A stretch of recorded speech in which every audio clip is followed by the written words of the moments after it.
Hello guys, সবাই কেমন আছেন? আশা করি সবাই অনেক অনেক ভালো আছেন। কিভাবে আপনারা বিকাশের পিন পরিবর্তন করতে পারেন, আজকের এই ভিডিওতে মূলত সেই প্রসেসটি একদম ক্লিয়ারলি দেখানোর চেষ্টা করব। তো চলুন কথা না বাড়িয়ে মূল ভিডিও শুরু করা যাক। প্রথমে আপনি আপনার ফোনে ডায়াল প্যাডে চলে যাবেন। এখন এই কাজটি কিন্তু বিকাশ অ্যাপস থেকেও করতে পারবেন। তো আমি সহজভাবে বোঝানোর জন্য আমি ডায়াল প্যাড থেকে দেখাচ্ছি। এখন আপনাকে *247# লিখে আপনারা ডায়াল করবেন। এখান থেকে আপনার সিমের অপারেটরটা সিলেক্ট করবেন। তো আপনার কোন সিমের বিকাশ অ্যাকাউন্ট খোলা, সেই সিমের অপারেটরটা সিলেক্ট করবেন। সিলেক্ট করার পর এরকম একটা ইন্টারফেস চলে আসবে। আপনি এখান থেকে দেখুন ৯ নম্বরে একটা মাই বিকাশ নামে অপশন রয়েছে। এখন আপনাকে ৯টা সিলেক্ট করতে হবে। সিলেক্ট করার পর নিচে সেন্টার উপর ক্লিক করবেন।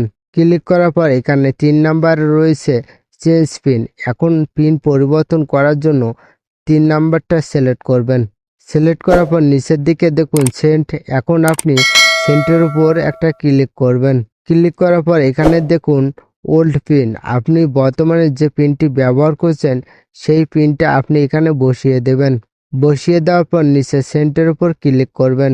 ক্লিক করার পর এখান থেকে ৫ ডিজিটের একটা নতুন পিন দিতে হবে। তো আমি আগের পিনটা চেঞ্জ করব, তাই আমি এখানে নতুন পিনটি এখানে বসিয়ে দিচ্ছি।